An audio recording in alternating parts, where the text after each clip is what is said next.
Hello and good morning everyone. I'm Ik from the Honda guys. And today I'm at Banlehan Motor Melaka. And for today's episode, I got a chance to test drive the newly launched Honda HR-V.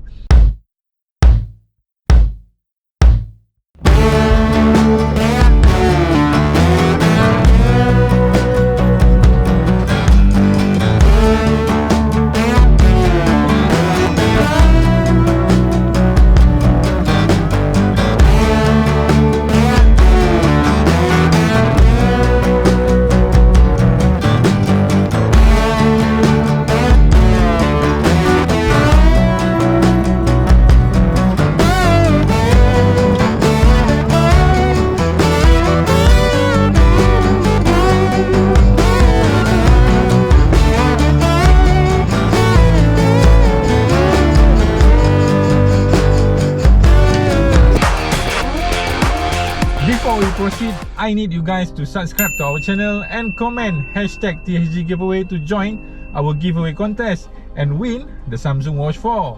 Just a recap, this test drive unit is the V variant, which is equipped with the 1.5 litre Dodge VTEC turbo engine.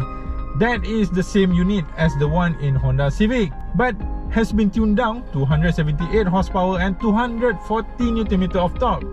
The exterior design is basically similar to the RS variant, but with a different finishing on the front grille, which is finished in gloss black, and the silver heartbeat, as opposed on the RS variant, which is finished in red color. This variant also don't have the powered tailgate, auto front wiper, and dual zone aircon like the RS, and it is slightly lower than the RS version at 183mm compared to 196mm on the RS. Without further ado, let's test the performance and the drivability of the compact SUV.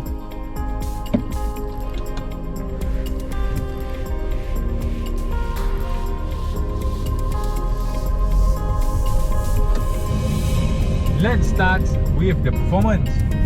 As we all know, anything with turbo is energetic and fast, but I'm not sure about the new HR-V, as there is a little bit of a turbo lag like its bigger brother, the Honda CR-V. The car feels lazy at first before it gets the momentum to kick the turbo power in, or maybe it is tuned that way so it can compensate the heavier body weight, maybe to keep the engine to run smoothly. But once it gets the turbo boost, the car moves breezily. The car feels like, and it is quite fun to drive. Mana ada drive kereta turbo tak best kan? You can feel the torque start pulling as early as 1700 rpm all the way to 4500 rpm. And that is when the car will be at its cruising speed around 130 to 140 km per hour. Hello and good day everybody, I'm Ik from the Honda guys. I would like to announce to all of you that we just reached 500 subscribers on our YouTube channel, and we will be giving away this Samsung Watch 4 only when we reach 1000 subscribers.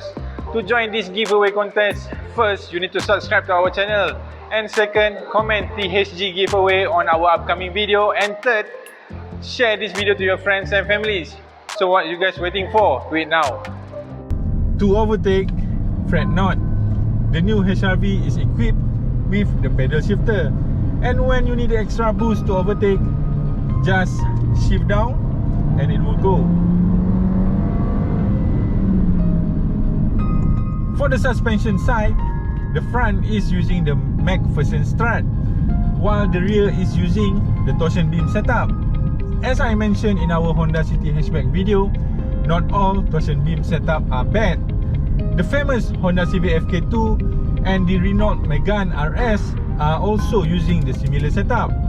But on the HR-V, it might compromise on the back passenger comfort a little bit, as the beam is not independent as the multi-link setup.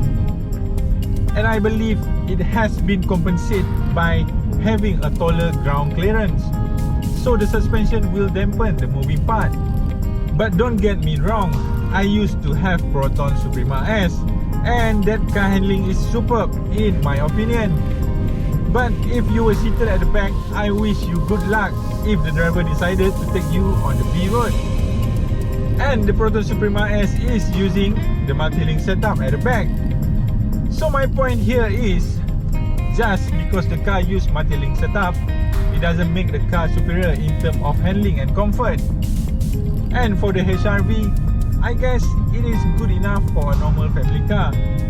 On hard cornering, I can feel the torsion beam doing a great job. The body feels stiff and it is easy to maneuver the car into a bend. I'm not sure how my co-driver feels, but it is really fun to drive the new HRV. I got power as well as good handling too. As requested by one of our viewers, I try to get my hand on the S variant. The base variant is using similar engine as the petrol Honda City with the same power output. And I would love to test the performance of the engine with a bigger and heavier body. The Honda City might be a little bit longer than the Honda HRV, but this SUV is much more wider and taller and heavier too. So, if you are using the HRV S variant and you want me to review that model, you can leave the message in the comment section below. So what do you guys think about the new Honda HRV? Is it worth to give it a try? As for myself, I still prefer its bigger brother, the Honda CR-V. Well, that is just my personal preference. We'll save that topic for another day. As a reminder, do subscribe to our channel and comment #THG giveaway for a chance to win a Samsung Watch 4. Subscribing is free, and who knows, maybe you are the lucky one. Signing off for this week video, I'm Ik, the Honda guys. We are all about Honda. See you guys next time. Bye bye.